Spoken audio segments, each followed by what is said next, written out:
Andy, your thoughts after that defeat? Listen, I suppose disappointed with the result overall. Disappointed in the first half performance. We're better after the break, but I suppose we started the game really well. First 15 minutes out of traps, keeping the ball quite well, passing it quite well.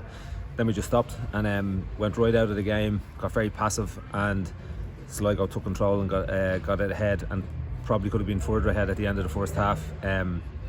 We got a goal at the end that got us back into it, gave us something to work towards. You're much better in the second half, but you're always listening. Once you go behind, you're always pushing up the hill. So we're disappointed in that first half performance. We had words at half time, but listen, it's not that you come to Sligo expecting to get something. We have to play better than that to get something. In terms of the chances you created, there was a couple of really nice moves there. I know Luke Van Kinkles pulled off a phenomenal save, a double save even potentially, just before you got the goal. Yeah. How important is it for a club in your position to kind of maybe become a bit more ruthless in those situations? Yeah, listen, we spoke about that. As an ex-forward myself, listen, I sometimes I wouldn't be too harsh on people missing a chance here or there. We did really well to work the position. We have to be more ruthless as a team in those situations, absolutely. But I think, listen, for all of that, I think that was papering over some cracks in the first half, because we were really poor at times, and we coughed up a lot of corners and a goal from a set piece, which is really disappointing. So overall, I don't think we deserved much out of the game, despite having good patches in it. Good patches aren't good enough. UCD obviously have a slightly different model than most teams in the league in terms of maybe your modus operandi is really about developing players. We have UCD graduates dotted across the league, from top to bottom. How good are this current crop? Yeah, listen, we have some exceptional ones coming through. Jesse Dempsey there, Adam Wells, absolutely exceptional players.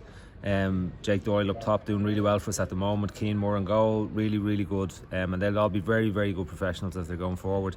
The bit in development for us, and we managed to do it last year, is you need to stay very competitive in the division, because there's not that much development in getting beaten 4 or 5 every week. So we need to make sure that we're staying competitive. We're having a problem with injuries at the moment, but the development of this crew, they'll play enough games, they'll come on over the next couple of years, and they'll be really, really good. We don't have any doubts about that. And if you're looking over the broader term and leaving tonight aside completely, I think you'll see some of what you saw tonight popping up in under 19s, under 21 squads in the short term.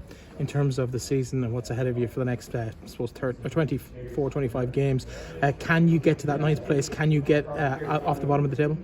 Yeah, looking to get to 8th place, never mind 9th place. So, listen, we're not overly worried about it. It's not like we're 20 points behind or anything like that, and a win or two here or there gets you right back into it at the moment. So we're not going to sweat it. We're missing I think we've got 12 injuries at the moment. It's killing us in terms of putting a team out every week, and even trying to put the same team out. Last week we had a win, and then a suspension kicks in, so you don't have your same team again. And we've shipped a couple of knocks tonight, so we'll have a different team next week. So that's hurting us, and we don't have depth in the squad, and our depth comes from our under 17s and our under 19s at the club.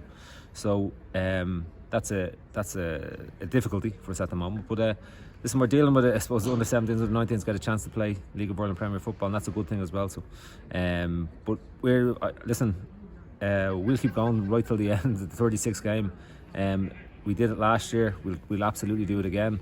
We won't be giving anybody an easy ride in terms of thinking that we'll just be done and they can sail into the places above us. Excellent. Listen, Andy, hard luck tonight. Best luck for the rest of the season. No problem. Thanks, Emil.